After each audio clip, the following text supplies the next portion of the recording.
Alors nous voilà déjà à l'épisode 7 de cette série Les signes du zodiaque pour mieux se connaître soi-même et mieux comprendre les autres. Bienvenue sur New Forest Astrologie. Aujourd'hui, je vais vous parler du signe de la Balance. La Balance, c'est un signe qui démarre le 23 septembre jusqu'au 22 octobre et c'est un signe cardinal. Donc cardinal, ça veut dire que c'est un signe initiateur qui montre une voie. Et la voie de la Balance, c'est celle de l'harmonie relationnelle. Les maîtres mots de ce signe vont être harmonie et équilibre.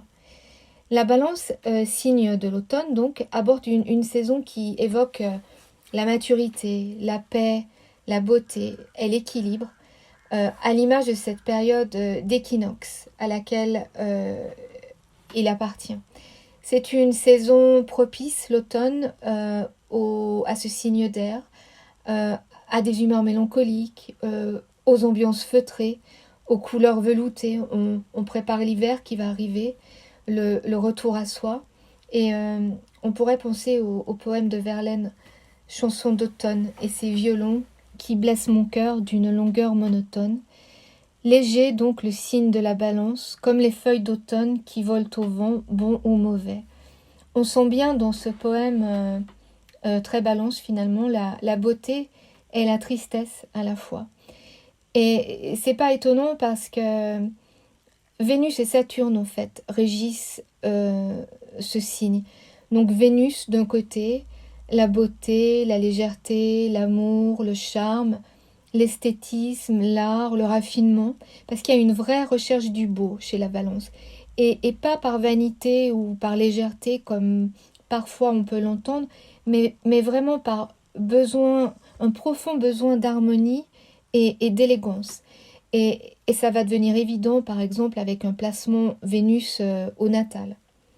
Alors voilà, ça c'est pour Vénus d'un côté, et puis on a Saturne de l'autre, donc, et, si on se rappelle l'icône de la Balance, hein, c'est ce personnage qui tient donc une balance, donc c'est ça, il y a cette idée de trouver un équilibre entre Vénus et Saturne, donc Saturne de l'autre côté, qui va venir faire le contrepoids de la légèreté de Vénus, qui va venir appesantir l'ambiance en imposant une certaine rigueur, un contrepoids moral, et qui vient rappeler aussi que tout a une fin. La Balance, elle est donc prise entre deux forces, le cœur et la raison, qui semblent s'opposer, mais qui en fait sont complémentaires.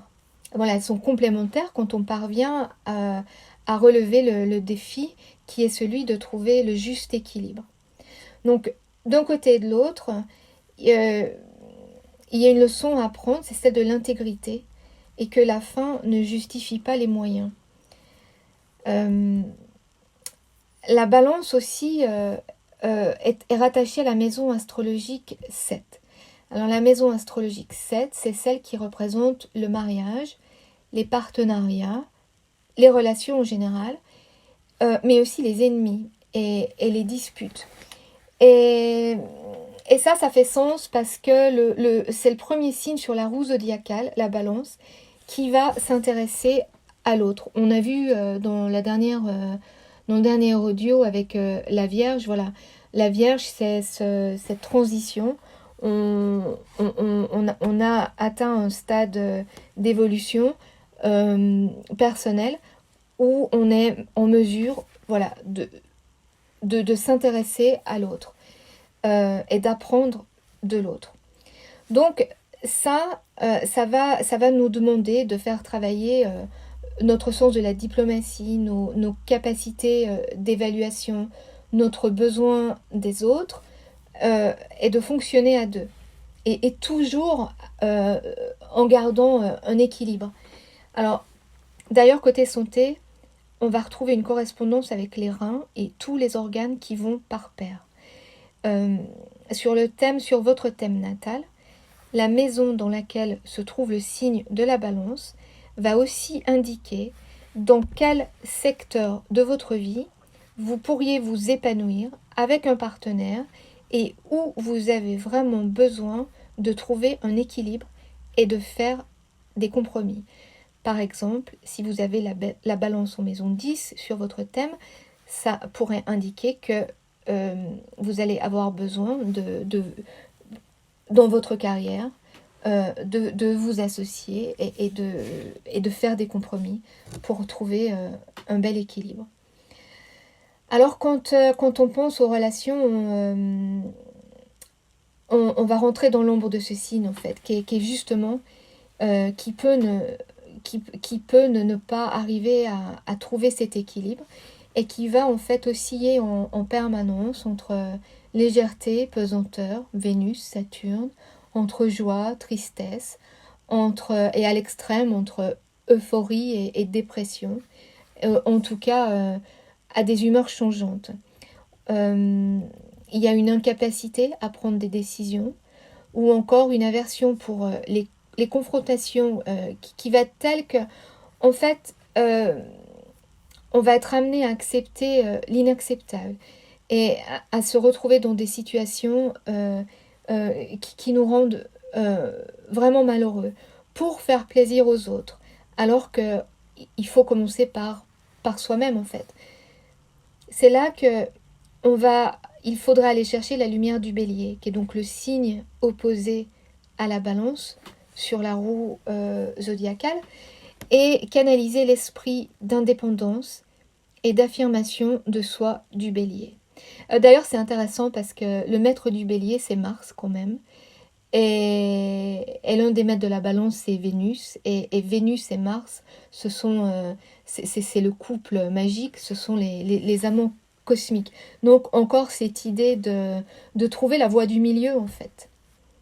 Donc voilà, là peut-être on pourrait résumer un peu la mission de la balance. Pour aimer l'autre, il faut d'abord s'aimer soi-même.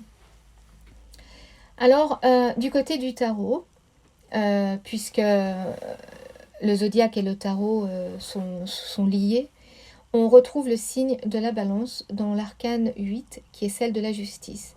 Alors le 8 forcément, puisque là on a un équilibre dans ce chiffre, dans ce nombre, c'est 4 et 4, hein, donc c'est un équinoxe numérologique en fait, on pourrait dire. Et c'est la justice dans le tarot, c'est celle qui va peser les âmes, qui va peser le pour et le contre, objectivement, et qui va évaluer les moyens qui ont servi la fin.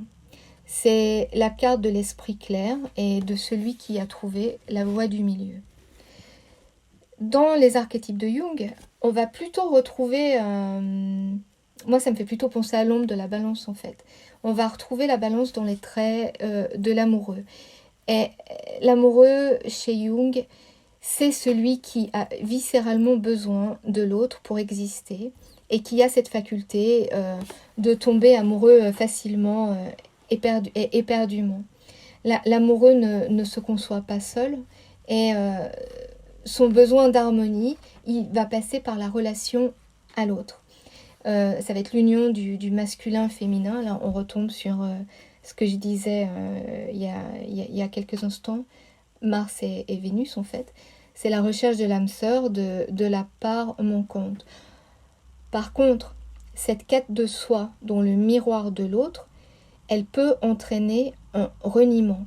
C'est-à-dire, on va accepter l'inacceptable pour recevoir une approbation, pour être validé. Et ça, c'est le piège à éviter. Il faut donc, pour les balances, se rappeler que le discernement et la lucidité dans les relations aux autres, donc le côté Saturne en fait, est absolument nécessaire pour ne pas se perdre soi-même. Alors voilà, pour finir, les conseils qu'on pourrait donner à nos amis Balance pour bien vivre ce signe, leur signe, ce sont toutes les activités qui vont avoir un lien avec les arts. Donc voilà, les activités artistiques, les activités qui vont demander un sens de l'esthétisme, les métiers de justice aussi, et de médiation, Et d'ailleurs, j'ai remarqué parmi mes connaissances, j'ai remarqué que la balance est très bien représentée chez les coachs, chez les accompagnateurs. Soit ils ont leur soleil en balance, soit leur ascendant en balance. C'est vraiment très marqué. Donc ça pourrait être aussi une idée dans une recherche, par exemple, de développement professionnel, de se former à des techniques de communication non violente pour pouvoir s'affirmer en douceur et avec élégance, et même dans le cadre d'un développement personnel. Et voilà, tout ce qui va, tout ce qui va demander de l'harmonie, un compromis, de la courtoisie, de la douceur en fait. Ça va être très balance. Voilà, j'espère que ce petit portrait de la balance vous a intéressé. Et on se retrouve le mois prochain pour le signe suivant qui sera le signe du Scorpion. À bientôt et merci encore.